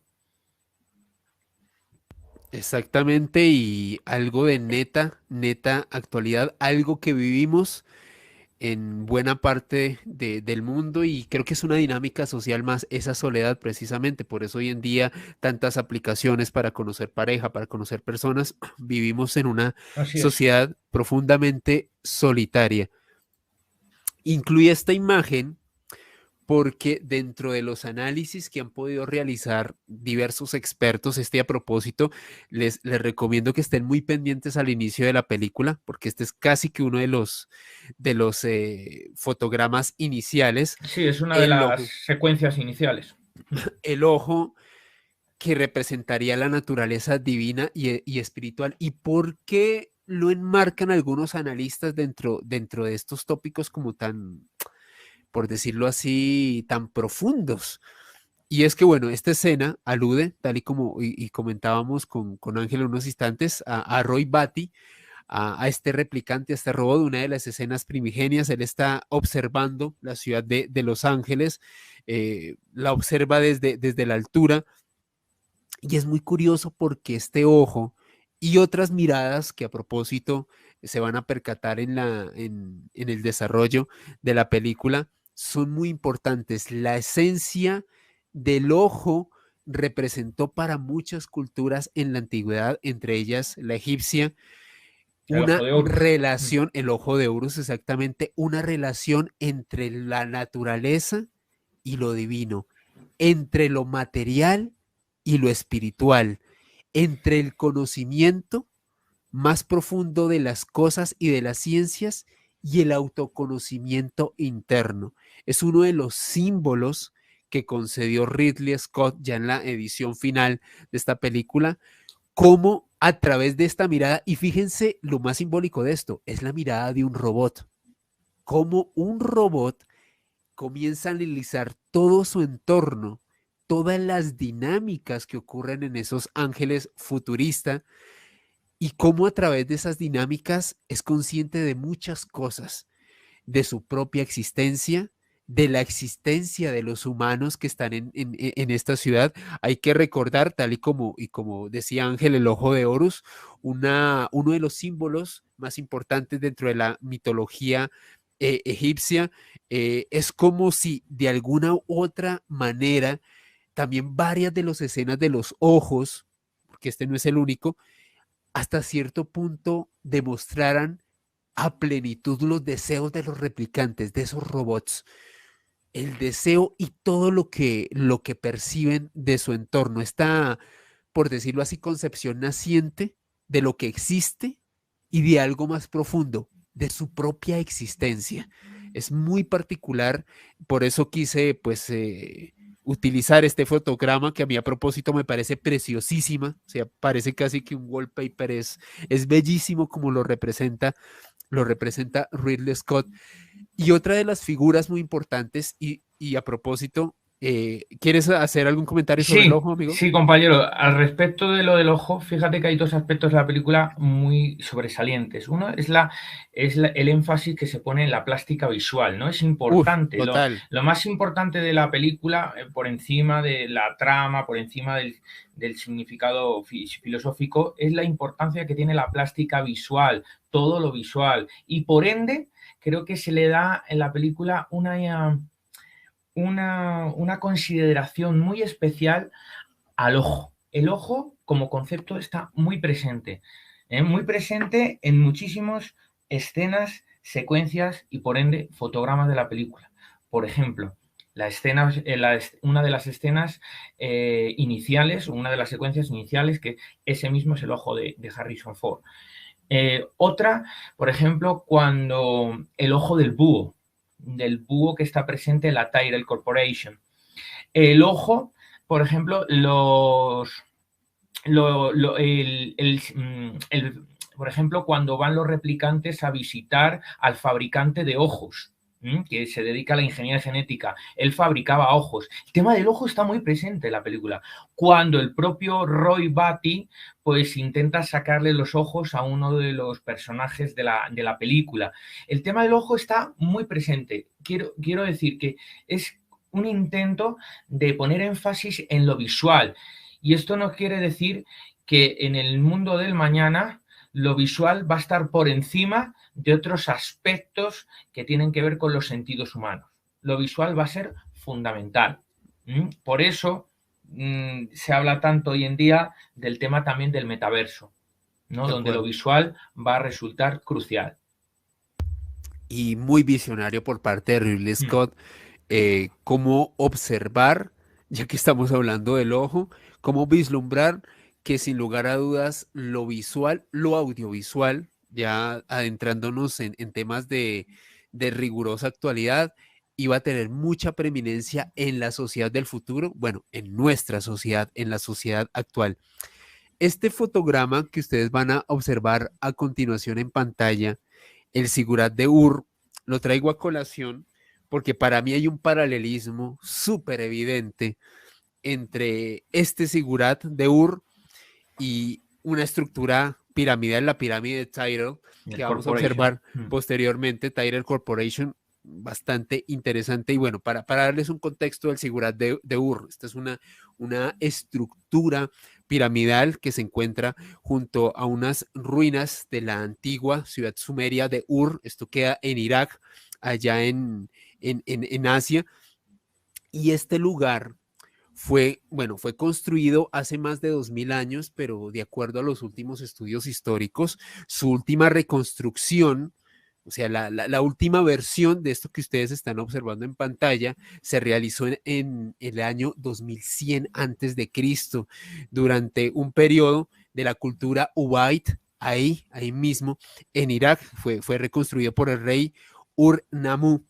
Y bueno, fue destruido posteriormente por los elamitas y posteriormente nuevamente reconstruido por el rey Nabucodonosor II de Babilonia. Fíjate, compañero, que se estima que su construcción pudiera oscilar se estima, entre el 4000 y el 3500, ¿no? La época que corresponde Wow. al imperio acadio. De momento eso no se ha podido demostrar del todo y parece ser que la última reconstrucción que se hizo del Zigurat de Ur, que está construido en, ¿cómo se llama esto? En Adobe. En Sí, Adobe no. pertenece a lo que se llamó el Tercer Imperio de Ur, que fue un periodo de transición entre el Imperio Acadio y el Imperio Paleobabilónico. Igualmente estamos Exactamente. hablando de una construcción arquitectónica de miles y miles y miles de años. O sea, una maravilla. Y lo impresionante es la técnica y la forma como lo lograron. Recuerden, según algunas estimaciones previas, pero tal y como tú manifestabas, es difícil darle como tal una fecha exacta a la construcción de este prodigio. Algunos la llevan al año 4000, pero lo cierto es que la reconstrucción, o al menos la fecha más cercana de reconstrucción, fue hace más de 2100 años, 2100 años antes de Cristo. Bueno, hay algo muy interesante y miren, el paralelismo es Ahí está. evidente. La pirámide de La de famosa Tyler, pirámide de Tyre. por favor, es también uno de los fotogramas del comienzo para que estén muy pendientes cuando observemos la película como tal. Los sigurats en la antigüedad tenían un significado muy especial, no solamente para la cultura white, sino en general. También muchas construcciones piramidales. Fíjense ya en qué parte nos estamos metiendo, pero me parece que en ese sentido Blade Runner es un vergel de símbolos, un vergel de significados y de supramensajes que aparecen en escenas y fotogramas que sin lugar a dudas teníamos que examinar. Hay algo muy curioso y es que de acuerdo a las creencias de la cultura white, los sigurats por lo general tendían a tener 7 escalones que representaban, de acuerdo a su cosmovisión o a su forma de ver el universo, la totalidad del cosmos. Y cada escalón representaba en aquel entonces a todos los planetas conocidos en la antigüedad. O sea, todo lo que nosotros como especie conocíamos como planetas hace más de 4000 años, como bien apuntabas, amigo, sin lugar a dudas, era representado en estas construcciones. Es decir, un monumento en el cual estas culturas de la antigüedad no solamente trataban de reflejar lo que veían en el cielo, sino de relacionarse con la visión que ellos tenían de sus propios dioses. Y me parece muy, pero muy simbólico que precisamente esta pirámide de Tyler Corporation, tenga esa forma. ¿Qué opinas sobre todo esto, amigo? Indudablemente es muy, muy, muy simbólico, ¿no? Recordemos que la gran importancia religiosa que tenían estos edificios, pues eran edificios donde los sacerdotes subían a realizar sus ritos, ¿no? Sus ritos, con lo cual tiene un gran contenido mitológico y religioso. Por lo tanto, yo pienso que, puesto que en la pirámide de Tyrell vive el dueño de la Tyler Corporation, encarnado por Joe Thor, que ya le conocerán ustedes cuando vean la película. Por lo tanto, si la pirámide era el lugar donde se reunían los sacerdotes y el lugar de residencia de los antiguos dioses, por ende, por analogía, entonces el habitante de la pirámide de Tyler Corporation es el dios creacionista de los replicantes. Es la morada del dios. El dios es el dueño de la Tyrell Corporation que ha creado los replicantes. Cuando los replicantes van a buscarle, van a buscar a su creador. Exactamente. Con lo cual tiene un simbolismo en cuanto a la creación, la religión y la mitología impresionante. Exactamente, tú tocaste la palabra clave. Es la forma en la que los personajes, o al menos como lo representa Ridley Scott, la relación que tiene esa humanidad y esos replicantes con su creador, con Eso es. este gran creador de Tyrell Corporation que vivía en esta estructura, en esta estructura piramidal. Y ya para culminar, porque es una de mis escenas favoritas, este fotograma, libre de spoilers, El de pero la ya se van a dar paloma. cuenta, porfa. Y le puse el subtítulo de Replicantes Conscientes de su espiritualidad, porque sin entrar en spoilers, esta paloma y de hecho las aves y todo lo visual tienen muchas representaciones fidedignas y bastante ¿cómo decirlo? Metafóricas, por qué no manifestarlo en Sí, esta señor. película? Y para mí, al menos en este fotograma y en la escena que ustedes van a ver, les reiteramos, no se las queremos spoilar, pero solamente les dejé este fotograma porque me encanta, y además que es Roy, que es mi personaje favorito de la película. Para mí es casi que el momento fílmico visual en el que Ridley Scott demuestra que los replicantes, que esas máquinas, que esos robots creados por la humanidad, cada vez son más conscientes de su existencia y de su propia espiritualidad. ¿Qué opinas sobre todo esto, amigo, sobre esta escena y en sí también, por qué no decirlo, sobre este subtexto, sobre este leitmotiv de Blade Runner? Máquinas conscientes de su existencia, máquinas que en algún momento de su propia evolución son conscientes de su vida y de querer prolongarla por un tiempo, por qué no decirlo, indefinido. Esta escena, esta secuencia realmente que tiene lugar en la azotea del edificio donde vive el ingeniero genético que trabaja para la Tyrell y que los replicantes también han ido a visitar, es una escena, es una secuencia sublime, o sea, sublime. Aquí tiene lugar el famoso monólogo final, pero también otras escenas dentro de esta secuencia, como la de la paloma, ¿no? En el que yo creo que ahí es cuando Roy Batty logra llegar a la esencia, logra hacerse interiormente las preguntas necesarias mmm, para el sentido de la existencia. Entonces, luego, poco después vemos que esa misma paloma, pues al fin y al cabo se le escapa de las manos y es todo un simbolismo, ¿no?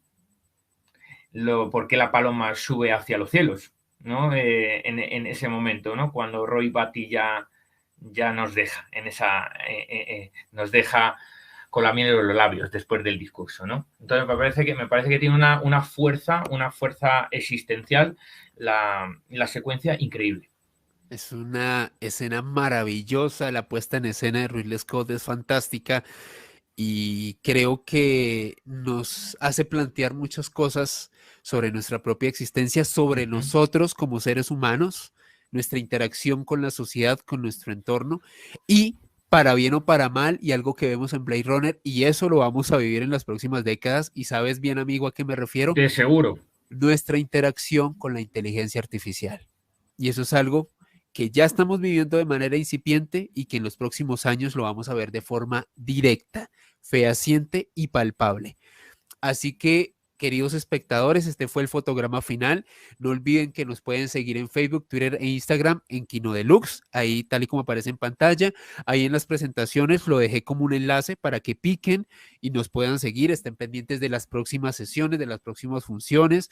De verdad que con Ángel estamos muy felices por su apoyo. Gracias por apostarle a la cultura, gracias por apoyarle al conocimiento y al séptimo arte. Les reitero lo que les decía al inicio, si no fuera por ustedes no existiría esto. Estamos muy felices de poder presentar no solo películas que amamos, porque todas las que hemos proyectado en estos ciclos son películas que nos encantan, sino también darles esa otra visión, ese análisis un poco más profundo, del cual quizás no se tiene la oportunidad de observar en otros espacios. A Ángel lo pueden seguir en Twitter, en su perfil oficial, @aviren84. No olviden, canal súper recomendado, el canal de Eurisco Channel. El enlace para suscribirse está aquí en la descripción, con Ángel Virén, con Jorge Manzanilla, una pareja explosiva de historia y periodismo maravilloso. Ayer estuvieron haciendo un directo sobre el nuevo orden mundial y las élites que controlan el mundo, un recorrido histórico apasionante. Y el próximo miércoles 13 de abril a las 4 de la tarde de Colombia, 11 de la noche de España, van a estar hablando sobre el conflicto ucraniano. Si usted que me está observando quiere conocer aspectos que los medios de desinformación masiva no le han contado, vean Eurisco Channel, va a estar impresionante, imperdible, para que conozcan los aspectos históricos, los aspectos que nos ocultan del conflicto de Ucrania. Ya saben, Eurisco Channel ahí abajo, y también por favor sigan a Ángel en sus redes sociales, porque está realmente trayéndonos un contenido muy interesante en todos sus proyectos. Y a mí me pueden seguir en Facebook, Twitter e Instagram en @alebernalpress, al igual que Ángel. Ahí estoy comunicándoles las fechas de las nuevas funciones aquí de Kino Deluxe, también recomendándoles material, desde luego también muy pendiente de lo que voy a traerles aquí mismo en Mandrágora, de lo que va a salir publicado en Eurisco Channel, que somos prácticamente canales hermanos. Por eso estamos hablándolo tanto, porque hemos nacido bajo esa misma concepción de ser rigurosos, de traerles información de calidad, análisis profundo de todo. Estamos muy felices, muchas gracias, querido amigo, de verdad, por esta sesión. Aquí ya para culminar, Ciencia de la Hospitalidad. Mi gran amiga, ajá, ¿y tú qué? Paola Marrugo desde Cartagena dice, pero entonces o el ser humano se vuelve replicante o el replicante se es humano por la capacidad de sentir. Los chatbots son un ejemplo. Interesante, Paola, que nos comentes eso. Y fíjate, los chatbots son una cosa que tenemos hoy en día. O sea, Sí, no señor, estamos ya está hablando, presente ya desde está hace años. presente desde hace años. O sea, no estamos hablando de una posibilidad futurista, sino de algo que todos nosotros evidenciamos en nuestros días. Aquí Paola nos dice, gracias a ustedes. Nada, con mucho gusto, Paola, un honor. Gracias por estar aquí presente. Te esperamos en las próximas sesiones. Recuerden, la película, el enlace está ahí abajo. Vamos a arrancar la proyección en unos minutos. Cuando terminemos, por ahí daremos unos 2, 3 minutos y arrancaremos a ver Blade Runner en español latino, para que no se pierdan esta joya, esta obra maestra de Ridley Scott, con todos estos simbolismos, con todo este análisis que les hicimos. Aquí nuestra amiga Paola Castillo nos dice, muchas gracias por este magistral análisis de Blade Runner. Ale y Ángel, muchas gracias, Paola. Mañana mismo me pongo al día con el canal de Ángel. Por favor, Paola, Muchas suscríbete, gracias. no Muchas te lo gracias. pierdas, compártelo, súper pendiente, Paola, y todos los espectadores. Recuerden, todos los miércoles a las 4 de la tarde de Colombia, 11 de la noche de España, 3 de la tarde de México y 18 horas de la Argentina, en directo, riguroso directo, para que les hagan las preguntas tanto a Ángel como a Jorge. Un abrazo enorme para Jorge a propósito. Van a estar en Eurisco Channel. Y ya saben, el conflicto de Ucrania el próximo miércoles 13 de abril, imperdible. Yo voy a estar en primera fila porque quiero aprender con Ángel y con Jorge, que realmente son dos maravillosos analistas. Aquí Paola se ríe, ajá, ¿y tú qué? Claro que sí. Laura Botero dice, mil gracias. un abrazo para ti, Laura, que nos estabas viendo desde Miami. Te esperamos en una próxima sesión. Súper pendientes porque les estaremos comunicando en los próximos días cuál va a ser nuestra próxima película o quizás nuestro nuevo ciclo de películas, porque es algo que tenemos que analizar aquí con Ángel. Aquí Luzmita dice mil y mil gracias, muchas gracias para ti. Laura, vamos a compartir. Muchísimas gracias, Laura. Y aquí Elia nos dice un clásico de esta película, claro que sí, una de las mayores obras de toda la historia del cine en cuanto a cine de ciencia ficción se refiere. Así que, querido amigo, como siempre es un gusto, un honor y un privilegio contar contigo.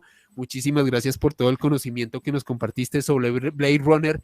Y a modo de conclusión, ya para cerrar este colofón, este dossier que hemos expuesto, ¿por qué es importante, o más bien, por qué es tan importante Blade Runner aún en pleno siglo XXI, en pleno año 2022? Pienso, querido amigo, que es porque las preguntas sobre las que da vueltas la película son las preguntas del sentido de la vida. Por eso sigue siendo tan actual, porque siempre serán las mismas preguntas. Wow, qué buena conclusión. No puedo agregar una palabra más porque estoy totalmente de acuerdo. Son las preguntas existenciales que planteó Ridley Scott hace 40 años y que curiosamente hoy vemos materializadas y que seguimos haciéndonos en nuestros días. Así que muchísimas gracias a todos los espectadores. Nos vemos en unos minutos en la proyección. Ya saben, el enlace está aquí abajo en Bogan. Les hago la aclaración, no la podemos proyectar aquí porque por cuestiones de copyright, y es algo que nos pasó en una anterior sesión, estábamos proyectando El Exorcista y el algoritmo, fíjense, el ojo que todo lo ve, llegó y no solamente nos cortó la transmisión, o sea, no tuvimos la oportunidad de volverla a proyectar, sino que aparte de eso le puso un strike, una advertencia seria al canal de borrarlo por infringir este tipo de políticas de copyright. Entonces, por esa razón, el coloquio lo hacemos en YouTube y la película la proyectamos en otra plataforma como lo es Bogan, en la cual pues no hay ningún problema de observar las películas en su totalidad. Así que, queridos espectadores, nos vemos en unos instantes en Bogan para ver Blade Runner, esta obra maestra.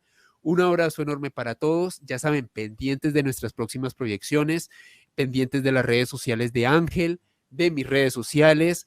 Sigan conectados aquí con Mandrágora. Prometo traerles más contenido en estas semanas. No había podido subir nada por unos temas laborales, pero nos venimos con todo aquí en Mandrágora. Eurisco Channel, por favor, no olviden suscribirse y compartir. Qué canal tan increíble. En serio, súper recomendado, súper disfrutable. Un abrazo para todos ustedes y nos vemos en una próxima sesión de Kino Deluxe. Un abrazo, amigo, y muchas gracias por estar aquí en esta actividad de cine y de cultura como lo es Kino Deluxe. Muchas gracias a ti, Alejandro, compañero. Aquí seguiremos a pie del cañón y muchísimas gracias a toda la audiencia, de verdad, de corazón. Nos estamos viendo. Nos estamos viendo. Chao, chicos.